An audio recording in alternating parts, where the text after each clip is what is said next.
vous citer 7 thématiques qui correspondent grosso modo à des thématiques d'aménagement du territoire. Parmi ces 7, j'aimerais que vous en saisissiez 2 qui vous intéressent plus particulièrement.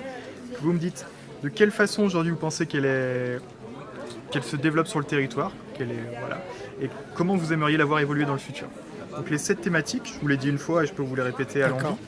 Il y a les services à la personne, la culture, l'agriculture, la jeunesse, la mobilité, l'écologie et les énergies renouvelables. Donc voilà, parmi ces 7, les 2 qui vous interpellent le plus, comment elles sont aujourd'hui, comment elles seraient dans le futur idéalement.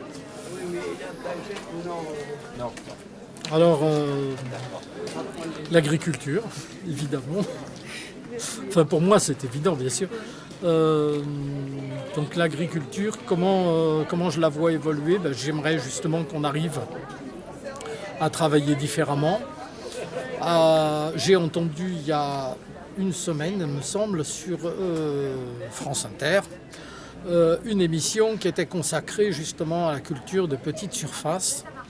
Et l'INRA est en train de s'intéresser, semble-t-il, à tout ce qui peut se passer sur une surface cultivée en permaculture, avec les principes de la permaculture, la philosophie de la permaculture, c'est presque une philosophie, oui. Et tout le travail et tout le foisonnement, c'est ce que disait le gars qui était interrogé, c'est foisonnant, c'est étonnant. Et bien sûr, on arrive à des rendements, entre guillemets, largement supérieurs à des agricultures, pourtant, où on fait pousser que des tomates ou du maïs ou autre chose, conventionnelle. Donc. Et bien, je pense qu'effectivement, une grande partie des réponses est là. Il y a besoin de main-d'œuvre, donc c'est créateur d'emplois. Il y a besoin d'entreprises pour transformer, mais ce n'est pas des grosses entreprises, c'est du local. Il faut repenser complètement l'agriculture et je pense que c'est ça que j'aimerais voir évoluer dans le département. Expliquer qu'il n'y a pas que la pomme golden traitée à grands coups de pesticides et d'insecticides. Voilà. Je viens de Paris et plus ou moins pour grossir la chose, à 20 ans je connaissais pas une cœur de bœuf par exemple. Enfin, c'est pour imaginer, mais donc dans le sens où moi j'ai des amis, même en région parisienne, et ils étaient dans des instituts où ils apprenaient le respect de la terre et la culture et la connaissance tout simplement. À l'heure actuelle, il y a un effet qui commence à vraiment m'inquiéter, c'est qu'il y a des sociétés qui n'ont rien à voir avec l'agriculture et qui rachètent des milliers d'hectares et ils mettent une personne dessus pour censément faire de l'agriculture, alors que c'est plus de l'agriculture. Et si vous voulez, le paysan maintenant il n'est plus maître chez lui-même. Ça c'est grave. Pour moi c'est l'agriculture intensive, on est au milieu des pommiers et c'est pas l'endroit où on rêve en fait de rester. Pour moi c'est pas très positif quoi.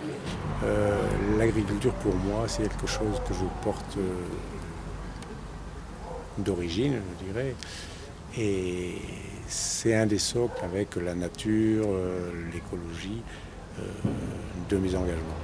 Donc je voudrais bien que ça puisse se préserver et on est dans une région où il y a une certaine qualité d'agriculture qui est possible de faire. La jeunesse,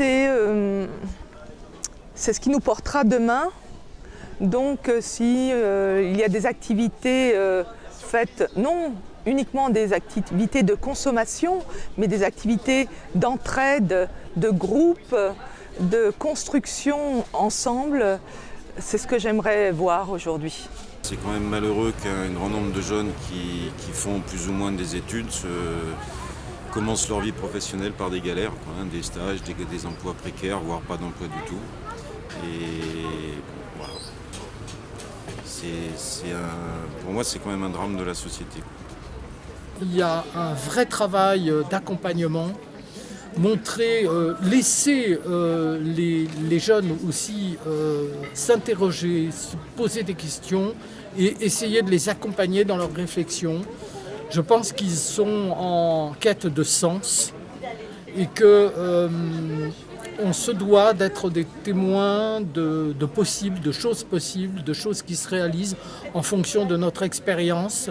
Nous avons connu des temps différents puisque j'ai 68 ans.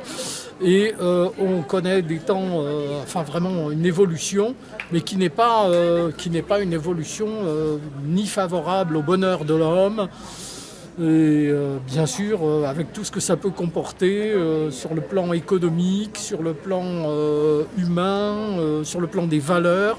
Donc je crois qu'on a besoin d'être des témoins et d'aider et d'accompagner les jeunes. Depuis quelques années, M. Spagnou, entre guillemets, il a fait quand même beaucoup de choses. Parce que dans tous les quartiers, on a eu des nouveaux city-stades, des nouveaux espaces de jeu pour les petits. Moi, j'ai la chance d'habiter pas loin à l'Alcazar aussi. Ils nous ont fait aussi un site pour les petits, avec des petits toboggans, je trouve que c'est très très bien. Mais ça, il y a toujours à améliorer. Il y a toujours à améliorer, mais de jour en jour, je trouve que c'est bien. La jeunesse, je trouve qu'il y a pas mal de... Il n'y a pas assez d'activités, je trouve, même si c'est un petit département, je trouve qu'il n'y a pas assez de choses à proposer. C'est, je pense, aussi pour ça que les jeunes sont un peu plus dans la délinquance et que du coup, ils font plus de bêtises pour s'occuper, je pense.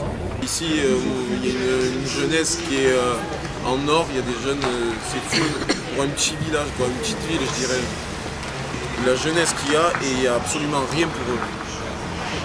Que ce soit ado, pré-ado, majeur jusqu'à 25 ans, des jeunes aussi. Et moi je trouve qu'il n'y a rien pour eux. Il n'y a vraiment rien pour eux. Il y a beaucoup de sport ici, hein. Il y a beaucoup d'associations de sport et tout. Mais s'ils veulent sortir et tout ça, il faut qu'ils aillent à droite, à gauche, il faut qu'ils prennent la voiture. Ici, il n'y a rien.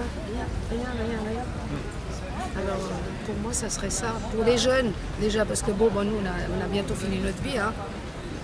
Bon, bah, quand même, on a déjà vécu. Hein. Maintenant, je ne veux pas dire... hein, faut pas trop demander non plus. On est des rigolos, mais bah, c'est comme ça. Hein.